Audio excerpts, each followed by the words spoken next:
একটি দলের সঙ্গে আলোচনার তারিখ চূড়ান্ত হতে পারে না, বলছে এনসিপি। এদিকে করোনা বাড়ায় এইচএসসি পরীক্ষা নিয়ে উদ্বেগ, আছে বিকল্প চিন্তাও। জানাবো হাসিনাকে রেঁধে খাইয়ে কোটিপতি বাবুর্চি মোশাররফ। নির্বাচনের জন্য ফেব্রুয়ারির মাঝামাঝি সময় উপযুক্ত, বলছেন সাকি। এবং সর্বশেষ জানাবো ভয়াল রূপে ফিরছে ডেঙ্গু ও করোনা, চিকিৎসার ধরন পরিবর্তনের তাগিদ বিশেষজ্ঞদের। শুনছিলেন সংবাদ শিরোনাম, এবারে বিস্তারিত। একটি দলের সঙ্গে আলোচনার তারিখ চূড়ান্ত হতে পারে না, বলছেন এনসিপি। অন্যান্য রাজনৈতিক দলকে বাদ দিয়ে শুধু একটি দলের নেতার সঙ্গে আলোচনার ভিত্তিতে জাতীয় নির্বাচনের তারিখ নির্ধারণের বিষয়টিকে নেতিবাচকভাবে দেখছে জাতীয় নাগরিক পার্টি। প্রধান উপদেষ্টা ডক্টর মোহাম্মদ ইউনূস এবং বিএনপির ভারপ্রাপ্ত চেয়ারম্যান তারেক রহমানের বৈঠক থেকে জাতীয় নির্বাচনের সম্ভাব্য নতুন তারিখ নির্ধারণ প্রসঙ্গে তাৎক্ষণিক প্রতিক্রিয়ায় দলটির কয়েকজন নেতা এমন মন্তব্য করেন। তবে এই বৈঠক নিয়ে এনসিপির কয়েকজন নেতা ব্যক্তিগতভাবে প্রতিক্রিয়া জানালেও দলটির আহ্বায়ক নাহিদ ইসলাম এখনো কোনো প্রতিক্রিয়া জানাননি। তবে দলের মুখ্য সমন্বয়ক নাসিরউদ্দিন পাটোয়ারি বৈঠক নিয়ে ক্ষুব্ধ প্রতিক্রিয়া জানিয়েছেন। তিনি বলেন, যুক্তরাজ্যের লন্ডনে বাংলাদেশের অন্তর্বর্তী সরকারের প্রধান উপদেষ্টা অধ্যাপক মোহাম্মদ ইউনূস ও বিএনপির ভারপ্রাপ্ত চেয়ারম্যান তারেক রহমানের মধ্যে অনুষ্ঠিত বৈঠকে দেশবাসীর প্রত্যাশা পূরণ হয়নি। এ বৈঠকের সঙ্গে দেশের মাটি ও মানুষের কোনো সংযোগ নেই। সংস্কার আর বিচারকে পাশ কাটিয়ে সরকার যে নির্বাচনের দিকে যাচ্ছে তা 18 কোটি মানুষের নির্বাচন হবে না। এভাবে নির্বাচনের দিকে গেলে আরেকটা ফ্যাসিবাদের জন্ম হবে বলে মন্তব্য করেন তিনি। সাংবাদিকদের এক প্রশ্নের জবাবে তিনি বলেন, বিদেশের মাটিতে সরকার যখন বিশেষ একটি দলের সঙ্গে নির্বাচন নিয়ে বৈঠকে বসে তখন এটা হয়ে যায় গণ অভ্যুত্থানের আকাঙ্ক্ষার পরিপন্থী। সেখানে জুলাই ঘোষণার স্পষ্ট বার্তা দেখিনি, মৌলিক সংস্কার প্রশ্ন বার্তা পাইনি, শুধু একটি দলকে খুশি করতে নির্বাচন নিয়ে বার্তা আসছে। বিচার ও সংস্কার না হলে তার দল এনসিপি নির্বাচনে অংশ নেবে না বলে হুঁশিয়ারি দেন তিনি। এদিকে এনসিপি সিনিয়র যুগ্ম আহ্বায়ক এবং দলের রাজনৈতিক লিয়াজো কমিটির প্রধান আরিফুল ইসলাম আদিব বলেন, অন্যান্য রাজনৈতিক দলকে বাদ দিয়ে শুধু একটি রাজনৈতিক দলের সঙ্গে আলোচনার ভিত্তিতে জাতীয় নির্বাচনের তারিখ ঘোষণার যে চেষ্টা হচ্ছে সেটিকে আমরা নেতিবাচকভাবে দেখি।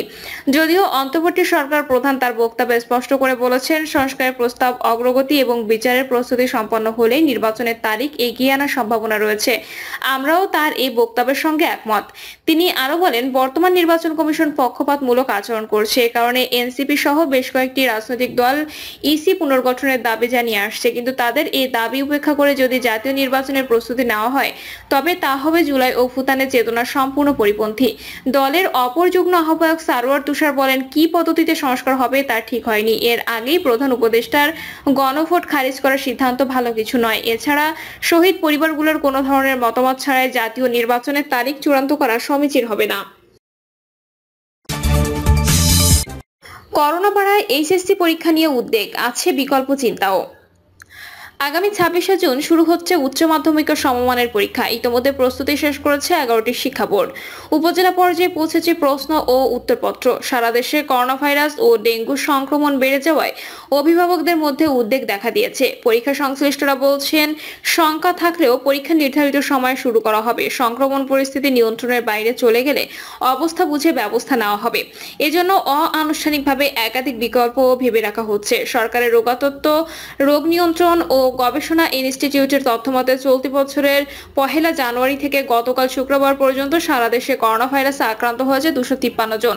তাদের মধ্যে মৃত্যু হয়েছে 3 জনের। অন্যদিকে একই সময়ে স্বাস্থ্য অধিদপ্তরের তথ্যে সারা দেশে ডেঙ্গুতে আক্রান্ত হয়েছে 5570, মারা গেছেন 28 জন। গত কয়েকদিনে ডেঙ্গুর পাশাপাশি করোনা সংক্রমণ বেড়ে যাওয়ার উদ্বেগ দেখা দিয়েছে। এমন পরিস্থিতিতে 26শে জুন সারা দেশে 9314 শিক্ষা প্রতিষ্ঠানে 12,51,111 জন উচ্চ মাধ্যমিক ও সমমান পরীক্ষায় বসতে যাচ্ছে। পরীক্ষা হবে 2797 কেন্দ্রে। তৃতীয় পরীক্ষা শেষ হবে 10 আগস্ট। এরপর ব্যবহারিক পরীক্ষা 11 থেকে 21 আগস্ট পর্যন্ত চলবে। আন্তঃশিক্ষা বোর্ড পরীক্ষা নিয়ন্ত্রণ কমিটির সভাপতি এবং ঢাকা মাধ্যমিক ও উচ্চ মাধ্যমিক শিক্ষা বোর্ডের পরীক্ষা নিয়ন্ত্রক অধ্যাপক এস.এম. কামাল উদ্দিন হায়দার বলেন, এটি সত্য, ডেঙ্গু এবং করোনা নিয়ে আমরা দুশ্চিন্তায় রয়েছি। অভিভাবকরাও আমাদের সঙ্গে যোগাযোগ করে নানা শঙ্কার কথা জানাচ্ছেন। তবে আমাদের হাতে পরীক্ষা শুরু করা ছাড়া কোনো বিকল্প নেই। অভিভাবকরা কেন্দ্র সংখ্যা বাড়িয়ে দ্রুত পরীক্ষা শেষ করার দাবি জানিয়েছেন। তাদের ভাষ্য, সন্তানরা পরীক্ষার পুরো সিলেবাস শেষ করেছে। পরীক্ষার পাঠও রপ্ত। অটোপাস না দিয়ে দ্রুত পরীক্ষাগুলো নিলেই হবে। রাজধানীর ভিকারুননিসা নূন কলেজের এক ছাত্রীর মা ইসমত জেরিন বলেন, ভিকারুননিসা নূন ও নটরডেমের মতো বড় বড় কলেজের পরীক্ষায় কোনো কেন্দ্র নেই। সরকার চাইলে এসব প্রতিষ্ঠানে নতুন করে কেন্দ্র নিয়ে দ্রুত পরীক্ষা নিতে পারে। হাসিনাকে রেঁধে খাইয়ে কোটিপতি বাবুর্চি মোশাররফ। আমার বাসায় কাজ করেছে, পিয়ন ছিল, সে এখন 400 কোটি টাকার মালিক। প্রধানমন্ত্রী থাকাকালীন এমন কথা জোর গলায় বলতে শোনা গিয়েছিল শেখ হাসিনাকে। দীর্ঘ 16 বছরের শাসনামলে হাসিনার ছোঁয়ায় ভাগ্য বদল হয়েছে এমন অনেকেরই, যাদের মধ্যে আছেন তার বাবুর্চি মোশাররফ শেখও। নিত্য নতুন রান্না করে ভোজন রসিক হাসিনার মন জয় করে ফোন দিয়ে আটতেন এই বাবুর্চি। নিজ এলাকা ফরিদপুরের সালথা উপজেলার খাতাতেন প্রভাব। অথচ দিনমজুর বাবার সন্তান মোহাম্মদ মোশাররফ শেখ নিজের নামটি ঠিকমতো লিখতে পারেন না। বাবার সম্পত্তির ভাগ পেয়েছেন মাত্র 5% জমি।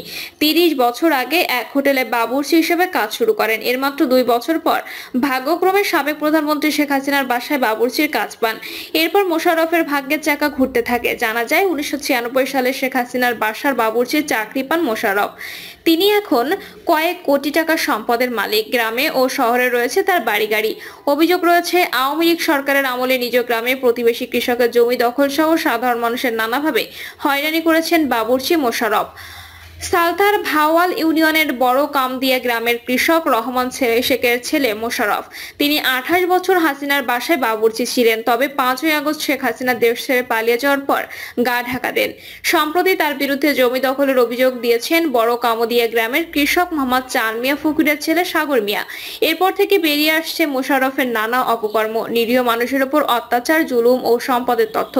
লিখিত অভিযোগে বলা হয়, আওয়ামী লীগ ক্ষমতায় থাকাকালে কৃষক চান মিয়া ফকিরের বড় কামদিয়া 81 নম্বর মৌজার 618 নম্বর দাগে 43% জমি জোর করে দখল করে বাড়ি নির্মাণ করেন মোশাররফ। বিভিন্ন সময় ওই জমি ছেড়ে দিতে বললে হুমকি ধমকি ও মারধর করে চান মিয়া ও তার পরিবারকে এলাকা ছাড়া করেন।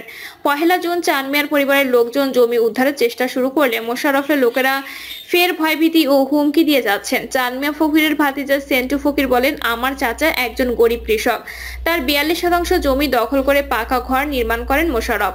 ওই ঘরের চালের উপর একটা নৌকা তৈরি করে টানিয়ে রাখেন। তখন আমরা পুলিশ প্রশাসনের কাছে গিয়েও কোনো সমাধান পাইনি। জমি দখল নিয়ে মুখ খুললে আমাদের মারধর করে এবং মামলা দিয়ে এলাকা ছাড়া করতেন মোশাররফ।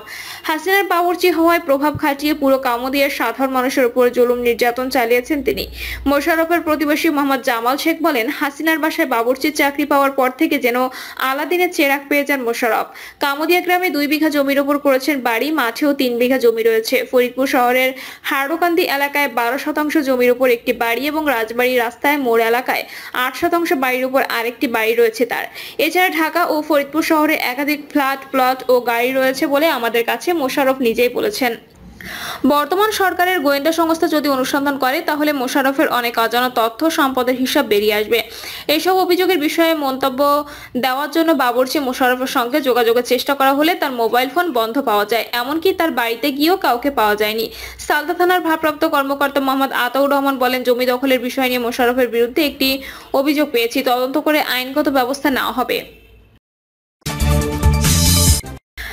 নির্বাচনের জন্য ফেব্রুয়ারির মাঝামাঝি সময়ই উপযুক্ত বলছেন সাকি। গণসংহতি আন্দোলনের প্রধান সমন্বয়কারী জোনায়েদ সাকি বলেছেন, আগামী জাতীয় সংসদ নির্বাচনের জন্য 2026 সালের ফেব্রুয়ারির মাঝামাঝি সময়ই সবচেয়ে উপযুক্ত হবে। এরপরে দেশের আবহাওয়া প্রতিকূল থাকে। তাছাড়া বিভিন্ন পাবলিক পরীক্ষা হয়। নির্বাচনের জন্য এর পরের সময়টা উপযুক্ত নয়। বৈঠকে স্বাগত জানিয়ে গণসংহতি আন্দোলনের প্রধান সমন্বয়কারী জোনায়েদ সাকি বলেন, এর মাধ্যমে রাষ্ট্রের অর্থনীতি ও জনজীবনের সংকট দূর হবে। আমরা আগে প্রধান উপদেষ্টাকে জানিয়েছিলাম 2026 সালের ফেব্রুয়ারির প্রথমার্ধে নির্বাচন আয়োজন করতে, কিন্তু এতদিন সেই পরিস্থিতি তৈরি হয়নি। সরকার এপ্রিলে নির্বাচনের ঘোষণা দিয়েছিল, সে সময়টা যথাযথ ছিল না। নির্বাচনের সময়সীমা নিয়ে দলগুলোর মধ্যে ঐকমত্য তৈরি হলে রাজনীতিতে আস্থাপূর্ণ পরিবেশ ফিরে আসবে বলে মনে করেন জোনায়েদ সাকি। তিনি বলেন, আমরা মনে করি দেশের জন্য এই পরিবেশ বজায় থাকা জরুরি। সংস্কারের জন্য এই পরিবেশ সহায়ক হবে। এতদিন নির্বাচনের তারিখ নিয়ে উদ্বেগ থাকা, সংস্কার নিয়ে তেমন অগ্রগতি ছিল না। এখন সংস্কারের অগ্রগতি নিয়ে কাজ করা যাবে। সংস্কার কার্যক্রমকে জনগণ নির্বাচনের মাধ্যমে মীমাংসা করবে উল্লেখ করে গণসংহতি আন্দোলনের প্রধান সমন্বয়কারী বলেন, সংস্কার নিয়ে ইতিমধ্যে আমরা দ্বিতীয় পর্যায়ের আলোচনা করছি। সর্বোচ্চ মতামতের ভিত্তিতে যেসব বিষয় ঐক্যমত্য তৈরি হবে তার উপর জুলাই সনদ তৈরি হবে। এসব বিষয়ে আরো আলাপ আলোচনা দরকার। তিনি আরো বলেন, জুলাই হত্যার বিচার শুরু হয়েছে। এটা আমাদের জন্য স্বস্তিদায়ক। এই পরিস্থিতি ধরে রাখতে হবে। প্রিয় দর্শক, এই ছিল এখনকার সর্বশেষ সংবাদ। আপডেট সব সংবাদ পেতে চ্যানেলটি সাবস্ক্রাইব করে বেল আইকনটি ক্লিক করে রাখুন।